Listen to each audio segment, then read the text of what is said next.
Siyempre yun pa rin pag-uusapan natin, meron bumulong sa atin na ilalabas na daw ni Inday yung kanyang video. No. So ang Naku tanong, po. kailan? Kailan Ayan na nga ilalabas ba? ni Inday Ayan na Sara nga ang ba? video? Wala ngang mga alam. Tignan mo, ang iba sa kanila, artistang bold star o sexy star. Okay?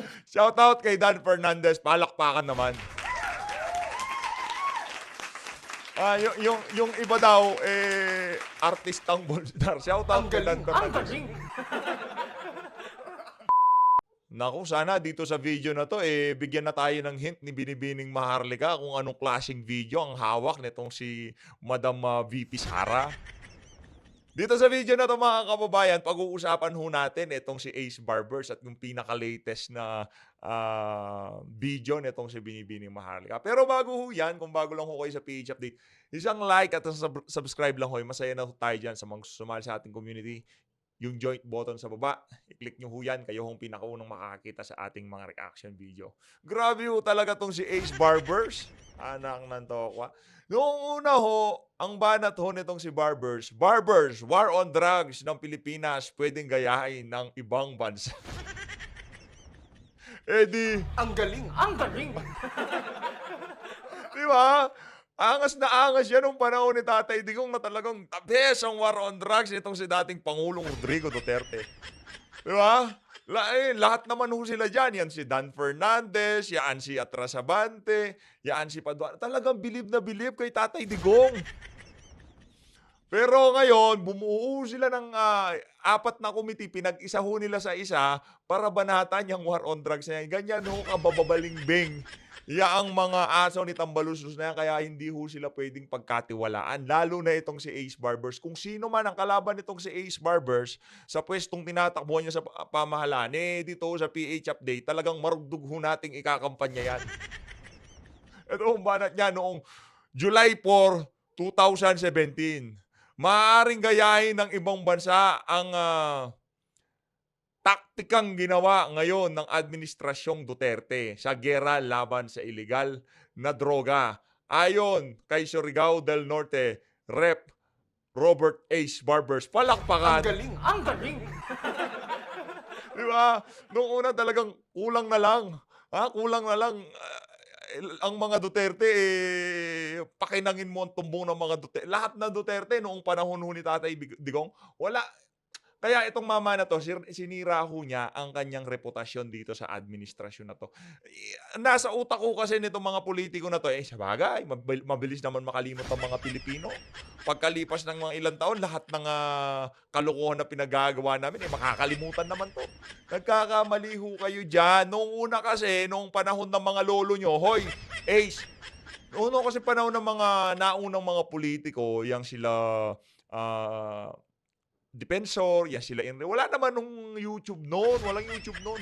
Kaya yung mga kalokohan na pinagagawan nila, yung mga skandalong kinasangkutan nila, wala ho tayong record, di ba? Hindi na ho napag-uusapan ngayong mga panahon na to, hindi na ho natin naibabalik. Ngayon, yung sinabi mo sa loob ng 7 hours o 15 hours na hearing, yung napakaliit na clip, na kung saan na-expose ang pagiging aso mo kay Tambaluslos, nakasave ho yun. At anytime na ibubuka nyo ang bibig nyo sa mga susunod na panahon, napakadali hong hugutin ng mga kabalbalang pinaggagawa nyo ngayong mga panahon na to. Di ba? Akala ho nila makakalimutan natin yung pagpapakaaso nitong si Ace Barbers na nung una, todo ho siya kung makapuro dito kay dating Pangulong Rodrigo Duterte. Todo ho siya kung makadepensa sa war on drugs ni Tatay Digong. Ngayon, nangunguna ho siya sa pagbira. At kulang na lang kung pwedeng pakulong na si Tatay Digong, ipapakulong na niya.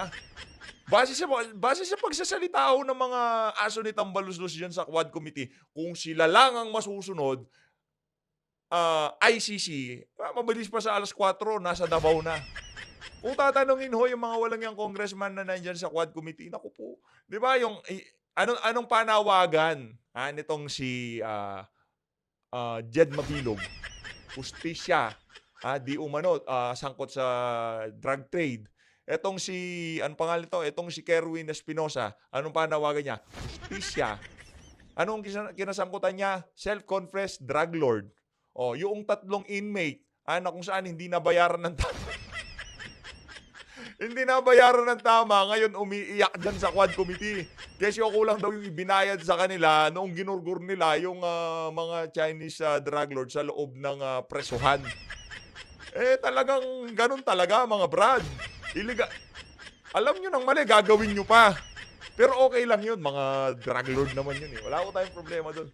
Ayun na nga mga kababayan, dito sa bahagi ng video natin na 'to, dumako na ho tayo dito sa ating iniidolo na kahit na medyo palyado ang kanyang lalamunan, talagang bumibira pa rin ho sa social media. Palakpakan naman ho natin, Binibining Maharlika. 'Di ba? Palakpakan ho natin.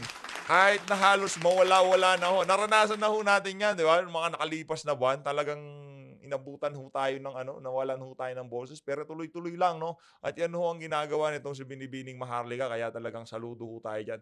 Talagang kahit na meron ng nararamdaman dahil lang, laban na naumpisahan niya, hindi madali, talagang dire-diretso lang ho. Kaya marami hong nabibilib dito kay Binibining Maharlika. Ito na ho, pakinggan ho natin. Kayong mga politiko, ha, ingat-ingat kayo sa mga ginagawa niyo na 'yan. Akala niyo ho ba, balikan ho natin ng mabilisan, etong si Abante, etong si anong pangalan 'to, itong si Kimbo, kaya nag-local 'yan, sabagay tapos na yung termino niya. Pero mahihirapan na hong mag-nasyonal 'yan. Ay hindi magiging senador yang mga 'yan, mananalo lang 'yan kasi konting boto lang ang kailangan nila sa mga distrito nila. Hanggang kongreso lang yang mga 'yan. Ang meron lang chance na pumasok sa Senado, walang iba kung hindi itong si Congressman Rodante Marcoleta. At posible yung ibang mga ikakandidato ng, PDP laban na congressman ngayong mga panahon na 'to. Pakinggan ho natin itong si Palangga, Binibining Maharlika. So, na-miss niyo ba ang lola ninyo? Na-miss. Miss na miss, Yes, madam. buong-buo na uli ang aking boses. Hi, Liz Vergara, how are you? All right. So, ayan, I miss your voice, sabi ni Jamira. Of course, I miss you too, darling. Okay, what else? Okay, vote green, sabi ni Mikal. So, syempre yun pa rin pag-uusapan natin. Meron bumulong sa atin na ilalabas na daw ni Inday yung kanyang video. Naku, So, ang naku tanong, po. kailan? Kailan Ayan na nga ilalabas ni ba. Inday Ayan na Sara nga ang ba. video dahil nga patuloy ang in aid of election o pangbababoy Ayan na ng nga ba. gobyerno ni Bangag dyan sa Kongreso. So the same story na ang purpose ng kanilang hearing ay para sirain talaga yung mga Duterte. Hindi talaga nila masisira yung Duterte, mga palangga, Hindi, kasi wala po ho, wala po, wala only po. the President Duterte, historically, ang may pinakamataas na rating, like 88% ang kanyang rating since Mamaya pag-usapan ho natin yung rating na yan ni dating Pangulong Rodrigo Duterte. Mamaya. nung umalis siya o bago siya bumaba, talaga namang bonggang-bongga pa rin ang kanyang alindog. Kaya naman ngayon ay pilit siyang Kate Wazon, pilit siyang sinisira ng Quad Committee kasi desperado na nga yung mga jutang Ginemes na huwad na hukom dyan sa Kongreso. Dahil ito nga po ay utos ni Lisa Tanas, utos ng bangag na gobyerno. So ngayon, yan ang the reason why bakit desperado na to mga to. Wala na silang ibang pinag-uusapan dyan sa WAD committee kung bakit sirain at makipagsabuatan silang lahat sa bangag na gobyerno. Imagine nyo, according nga kay Spokes Harry Roque, shout out kay Spokes Harry Roque, na isa sa pilit at ang kanyang wife na si Miss Myla ay talaga namang gustong ikulong ng mga buwaka ng Genimes dyan sa HUAD committee, mga HUAD na hukom. Sabi nga ni Spokes Harry Roque, yung mga inilalabas nila sa media na mga testimonya ng mga dinukot nilang mga preso o mga pinakawalan nila, pinalaya, katulad ni Espinosa, katulad ni Garma, na ginagawang pang istorya na kesyo may relasyon may relasyon kay, di ba si Akop, parang sinasabi niya na pinapaamin niya si Garma na, na may relasyon kay Duterte, Pangulong Duterte. Alam mo, Hindi naman cheap ang taste ni Pangulong Duterte. Yun. 'Di Correct. ba? Yes, Mm. Trollbuster, I'm good, I'm good, I'm good. I'm very, very good. Actually, nakapag-manicure na nga ako, eh, oh, 'di ba? Sobrang productive ang araw natin today, oh, 'di ba? Nakapagliwaliw ako, nakapag-shopping galore ako for my rampa. Anyway, yes. Hmm. Now, this Garma issue na 'to sa WAD committee na 'yan, sabi nga ni Spokesari, e-echo ko lang, mga kababayan, yung mga testimonya na ginawa ng mga preso, ng mga nakakulong na pinadukot ng WAD committee o WAD na hukom, na umaakto silang hukom, ay hindi po yan ibig sabihin ay totoo. Which is, you all know, the media ay gamit na gamit ng bangag na gobyernong ito dahil binibigyan sila ng payola. Majority of the media binibigyan ng payola ni Lisa Tanas. Nakalimutan nyo na ba Nako. ang pinakaunang-unang expose ko na pinaayos ka agad yung kitchen dyan sa Malacanang, pinaayos ka agad ang Malacanang, binigyan ng special treatment yang mga media na yan at binibigyan ng meron pa silang I forgot the name sa Quezon City na binibigyan sila ng every Saturday pag nagmi-meeting sila ng 20,000 pesos na payola. Galing ah. So, Grabe naman itong mga media na to. Kada linggo merong 20 mil. Magkano yun? 80,000 kada buwan. Ang galing. Ang galing. Ang tawa. Bangago talaga tong administrasyon na to. Oh. definitely, yung iulat ng media, kasiraan ng Pangulong Duterte, kasiraan ng mga kritiko like me, like Attorney Harry, of course, the Duterte family. So sabi ni Spokes Harry, hindi porket kung anong sinasabi ng mga kriminal o ng mga kriminal o mga bilanggo na dinukot o pinalabas ng bangag ng gobyernong ito, yun na yung totoo. Which is yan ngayon na nakikita ninyo mga palangga. Yung mga kalawang grupo, sila Castro, sila Ontiveros, sila Raul, ayan, basta yung mga makakaliwang grupo na yan. Ang sinasabi nila na ito ay dapat i-present sa ICC yung mga testimonya. Ang labo, no? Meron lang magsalita dyan sa House of Representatives, automatic ICC ho sila. Wala naman jurisdiction sa Pilipinas yon. Dali nyo sa korte ng Pilipinas kung talagang tatayo. Bakit nyo inaharap dyan sa WAD ng komite na yan? Meron tayong gumaganang korte. Kung talagang yung mga yan, biktima ng EJK, di pa papunta nyo sa korte.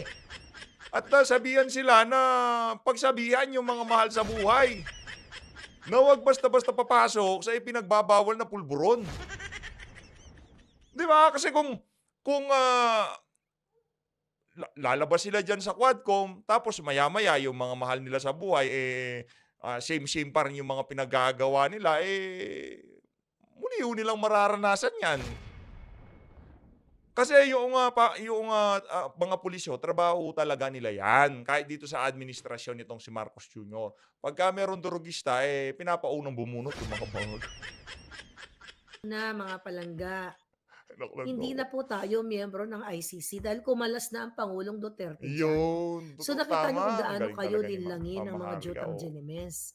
At tama ang isang abogadong magaling na si Harry Roque na yung mga Magaling yun, testimonya magaling. dyan dapat ang mga piskalya, ang mga piskal o yung mga prosecutor o yung mga hukom natin ay hindi ka basta-basta sasabak dyan nang wala kang certain number of years or X number of years para maging bihasa, para magsalansan sa rules of evidence o sa mga testimonya.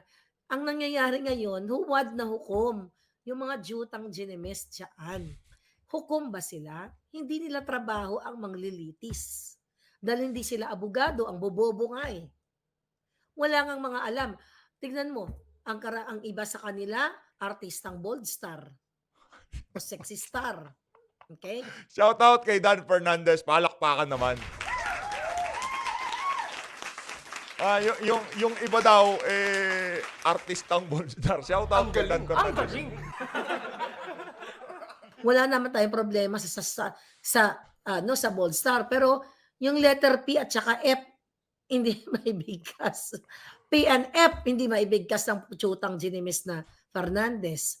Itong si Paduano, 'di ba? Oh, Itong si Akop, itong oh. si 'di ba nakikita mo, mas mukha pa silang mangchuchukchak, mas mukha pa silang mandurobo sa inaakusahan nila. Sino ba tong mga hinayupak na to Magchuchuk. na ang pakiramdam nila Labo. sila ay hukom? Sila ay kasabwat ni Lisa Tanas, ni Tambaluslos, ni Bangag kasi sila ay binigyan ng malaking budget para gawin ito in Hmm. preparation sa 2025 election. Tama ba na yan na lang, dapat dyan tayo maniwala sa mga inayupak na yan? Hindi po sila hukom. Sabi ko nga, in the past, kung ganyan pala, na ang tingin nila sila ay mga huwad na hukom, kaysa nagbabayad ang gobyerno, ang taong bayan sa sa Supreme Court, sa lahat ng korte ng Pilipinas, pagbuburahin na lang natin yan, i-abolish na lang natin yung mga Korte Suprema sa buong Hmm. mundo, okay? Lahat ng korte, wala na tayo. Wag na kayo mag-practice ng abogasya. Right? Okay na 'tong mga Wag mga na kayong mag-aral ng congressman. abogasya, mga palangga. Hmm. Dahil pwede ka naman pala manglitis kung ikaw ay dati ka lang Bold Star na hindi mo mabigkas ang P at saka F. Ibang klase ho talagang babae na 'to si Binibining Maharlika, oo. Matindi ho itong si Binibining Maharlika. Ito, masyado kasing pabibo 'tong si Dan Fernandez, P at F pala hindi niya mabigkas, parang tayo. H, lalagyan natin, tinatanggalan natin ng H. Hirap. Kung ikaw ay dating rebelding makakaliwa, okay? Oh. At ikaw ay ikaw ay pastor na dumidila-dila, ay pwede ka nang pwede ka lang manglitis. So definitely, since last year, sinabi ko sa inyo, ang intention ng bangag na jutang ginimis na gobyernong ito ay pasirain o wakasan ang Duterte administration. Pero hindi yan mangyayari dahil sooner, pag nilabas ni Inday Sara ang video na sinasabi niya na makakapagpatunay kung sino ang nasa likod nitong paninira sa kanya, then baka nga hindi naabuti ng Pasko si Kuting. Kasi ang dami na talagang galit. Even men and women in uniform. Yung iba diyan nakikiramdam na lang. So ngayon, mga kababayan, dahil ang gobyerno natin ngayon ay desperado na to stay in power. Wala po silang pakialam. Bakit? Inuubos nga nila yung pera wala nga silang pakialam na magsinungaling sa 5,500 ghost project nila sa flood control. Okay? So ngayon, yung ginagawa nila diyan, ulitin natin, yung kanilang saga patungkol sa Pogo. Si Marcos Jr. po at si Lisa Tanas, silang dalawang mag-asawa at ang pamilya nila at si Tambaluslos, ang promotor at punot dulo ng Pogo. Dahil sila ang nakikinabang. Recently, may nakita akong posting. Okay? Sorry, may nag-send sa akin. Ito na ang pinagkakabalahan ng mga walang hiya, mga kababayan, ay tungkol sa Pogo-Pogo na yan. Alright? Ang sabi nga ni Kuting dyan, di ba? Nung kanyang, tawag dito? What call it? State of the Nation address. Mula ngayon, wawakasan na natin ang Pogo, wala ng Pogo. Yung pala, ito, pinalitan ito galing to kay SAS. Okay? Pigo, Ito, pinalitan ng mga gaming operation online. Tapos meron pa silang, nakikita ko yung ganyan sa casino lang eh. Okay? Dito sa Amerika, wala ko nakikitang ganyan. Alright? Ito. Ayan pala, ino-advertise na pala yan nila dyan. Alright? Ayan o, mga online gaming. Ayaw na ho nilang magsugal yung mga banyaga. Gusto na ho nilang, kasi sinunog ho nila yung sarili nilang bangka para lang mabanatan itong mga Duterte na to. Kailangan ho nilang sunugin yung Pogo, 'di ba? Para talagang maplansya nila itong mga Duterte. Pero naramdaman din nila, grabe laki pala ng mawawala diyan sa sugal na 'yan, diyan sa pogo na 'yan. Kailangan nating gumawa ng alternative na pagkuhanan ng pondo para sa mga susunod na eleksyon at para siyempre tumaba yung ating mga bulsa, 'di ba? Kaya pinasok ho nila yung pigo na 'yan. Which is ang mga magsusugal na ho diyan, hindi na ho mga banyaga, di na ho mga Chino. Ang pinapasugal na ho ng estado dito yung mga kababayan nating Pilipino. Palakpakan. Congratulations sa sambayan ng Pilipino, Talagang binibigyan kayo ng ayuda para itaya nyo dyan sa mga online gambling app na yan.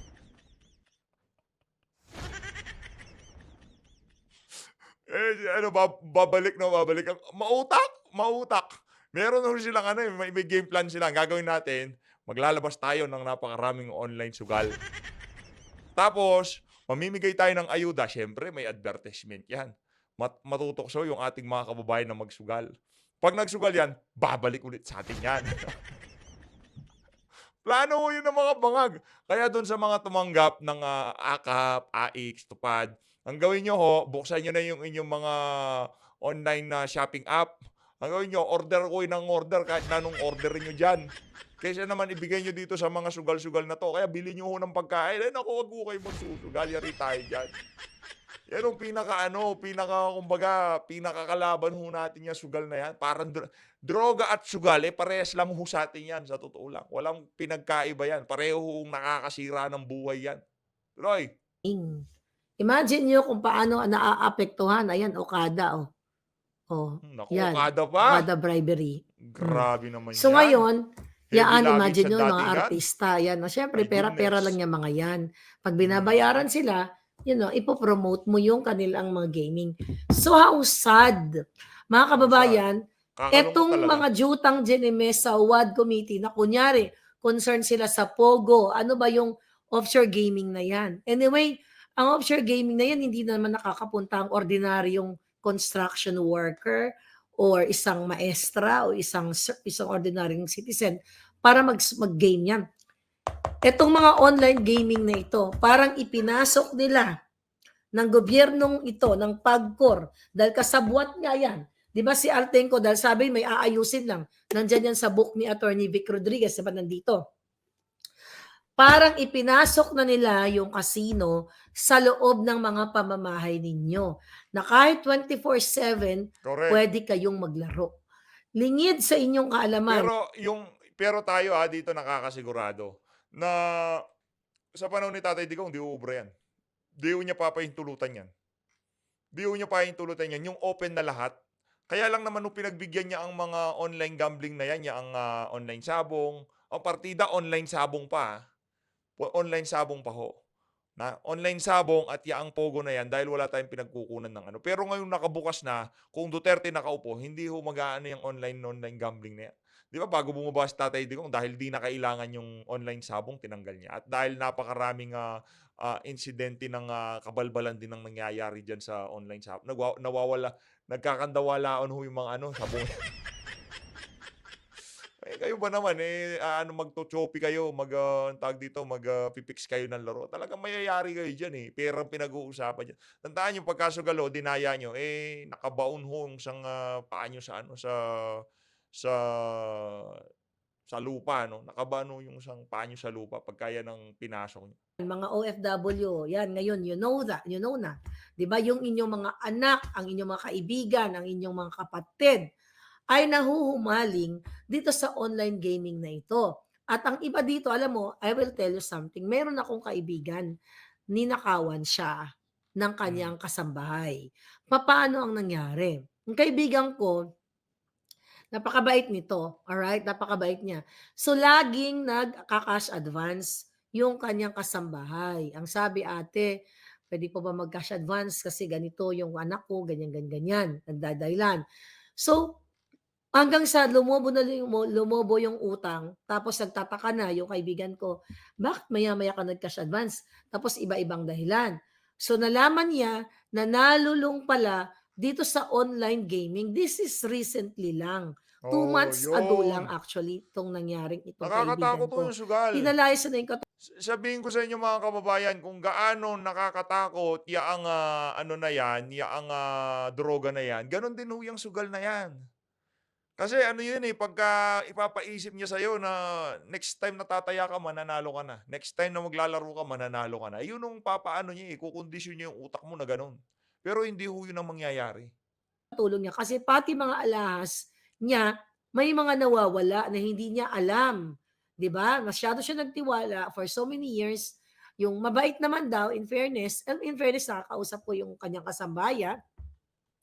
Tapos mga kapalangga, eto yung online gaming na ito, okay? Dahil sa online gaming na gawa ng bangag na gobyerno, sabi ko sa inyo wala silang pakialam sa kinabukasan ninyo.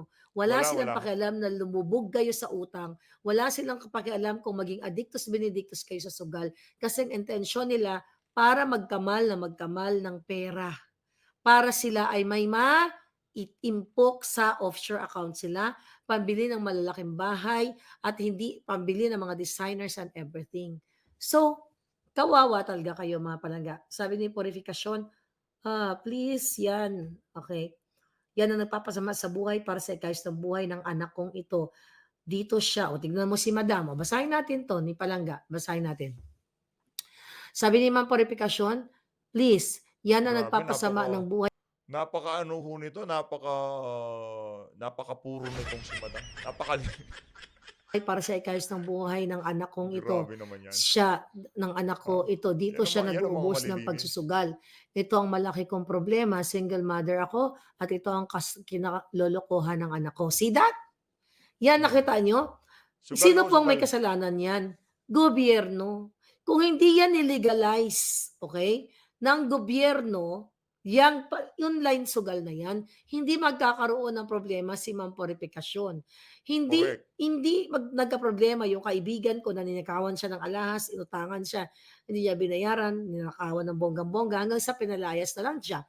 So nakita nyo, at ang iba pa, nagkakaroon ng crime yun actually eh. Mabait lang yung kaibigan ko, hindi niya kinasuhan. Pero yung iba, nag-aakyat bahigang pa, nagnanakaw, gumugurgur, di ba, nang-hold up, dahil dito sa online gaming na ito. So ngayon Grabe, no? palangga, yes, thank you, My Perez, thank you so much. Hinga, sabi ni Brendan Kimpan, hirap ng agba, mafia. Yun na nga, mafia talaga. Lahat na lang dito kaya ako, I don't watch the drama nila kasi this is about to destroy Pangulong Duterte para sa Correct. 2025 election. Kasi gusto nilang Totoo ho manatili sa yan. pwesto. Mga palangga, Mm. ulit-ulitin natin, maraming importanteng mga bagay na dapat ayusin ng WAD committee na yan, ng gobyernong ito para sa ikagaganda ng buhay ng Pilipino, ng Pilipinas, pero inuuna nila yung pamumulitika. Paninira kay Duterte, paninira kay Sara, kasi nga threatened sila. Desperado sila na si Inday ay magiging next president. Sabi ko nga, hindi nyo alam ang maging twist of fate ng Pilipino na baka hindi naabuti ng Pasko si Bangag, pwedeng mag-alsa, ang mga dapat mag-alsa, at pwede rin magurgur si Bangag dahil mukhang malapit-lapit na rin. But anyway,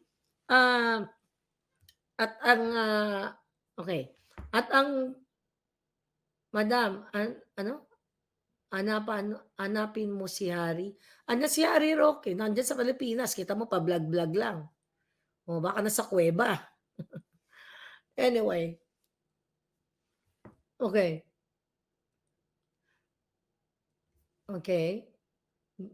Good luck and stay safe, sabi ni Palangga. Sir Zorro. Sabi ni Ma'am Purifikasyon, mahal kong Marlica, ako po ay laging nagdarasal sa inyo, ligtas ka sa kamay ng mga demonyo. Thank you so much po. Thank you so much. Kaya nga,